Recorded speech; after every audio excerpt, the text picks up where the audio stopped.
তো hello friends, কেমন আছেন আপনারা? আশা করি সবাই ভালো আছেন। তো আজকে আমি Redmi K70 Pro নিয়ে আলোচনা করতে চলেছি।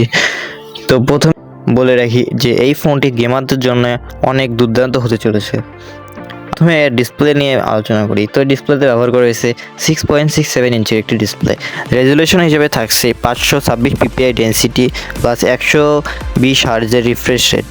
ক্যামেরায় থাকছে ব্যাক ক্যামেরায় ট্রিপল ক্যামেরা সেট আপ, 50 মেগাপিক্সেলের মেইন ক্যামেরা, 50 মেগাপিক্সেলের টেলিফোটো প্লাস 12 মেগাপিক্সেলের আলট্রা ওয়াইড। ফ্রন্ট ক্যামেরায় ব্যবহার করা হয়েছে 16 মেগাপিক্সেলের সিঙ্গেল সেলফি ক্যামেরা।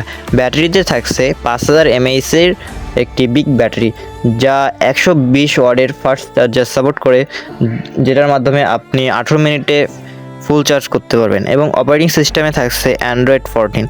চিপসেট হিসেবে ব্যবহার করা হয়েছে কলকম স্ন্যাপড্রাগনের 8 Gen 3, যার AnTuTu স্কোর 2.24 মিলিয়ন, যা দেখে বোঝা যাচ্ছে যে এই ফোনটি গেমারদের জন্য অনেক দুর্দান্ত হতে চলেছে। এটি একটি অক্টাকোর প্রসেসর এবং জিপিইউতে থাকছে Adreno 750। ইন্টারনাল স্টোরেজে থাকছে 256, 512 এবং 1 TB।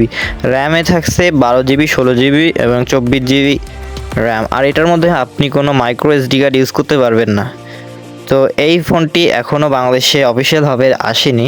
যদি আপনি নিতে চান, একটি ভেরিয়েন্টে আনঅফিসিয়ালভাবে পাওয়া যাচ্ছে, যেটা হচ্ছে 12 GB প্লাস 256 GB স্টোরেজের সাথে। আর এই ফোনটির আনঅফিসিয়াল প্রাইস হচ্ছে 69,990 টাকা। তো ভিডিওটা ভালো লাগলে একটি লাইক করবেন এবং চ্যানেলটিকে সাবস্ক্রাইব করে আমাদের সাথেই থাকবেন।